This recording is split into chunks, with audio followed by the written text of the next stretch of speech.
ভাই, ছাত্রদল নিয়ে অনেকের অনেক চুলকানি, কিন্তু ছাত্রদলের মতো এরকম বিশ্বস্ত একটা ফোর্স প্রত্যেকটা রাজনৈতিক দলের স্বপ্ন। এরকম মেধাবী, এরকম ত্যাগী, এরকম সাহসী, এরকম অনুগত, বিশ্বস্ত একটা ফোর্স যদি কোনো রাজনৈতিক দলের ভ্যানগার্ড হিসেবে পাশে দাঁড়ায় যায়, ওই রাজনৈতিক দলকে আল্লাহ ছাড়া আর কেউ আটকায় রাখতে পারে না। এই কারণে ছাত্রদলের মতো একটা বিশ্বস্ত ফোর্স প্রত্যেকটা রাজনৈতিক দলের স্বপ্ন। ছাত্রদল অনেকটা কাটাপ্পা ক্যারেক্টার।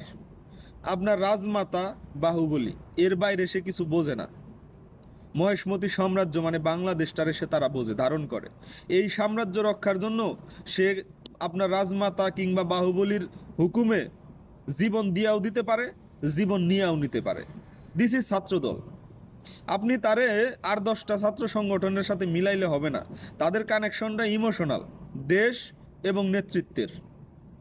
এইখানে আপনি মনে করতেছেন সে গাড়ির পিছনে দৌড়াইতেছে, ভাই সে জীবন দিতে প্রস্তুত, সে জীবনটা দেওয়ার জন্য প্রস্তুত।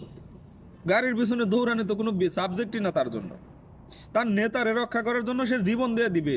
সে গাড়ির পেছনে দৌড়াইলো, এটা আপনি দেখতেছেন?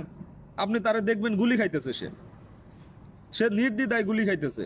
বিকজ সে মহেশমতি সাম্রাজ্য বা বাংলাদেশটারে সে ধারণ করে। এবং এই সাম্রাজ্য সে যে মনে করে, তার যে বিশ্বাস, এই সাম্রাজ্য রক্ষার জন্য, এই সাম্রাজ্যের উন্নয়নের জন্য বেগম খালেদা জিয়া, তারেক রহমানেরা কাজ করে।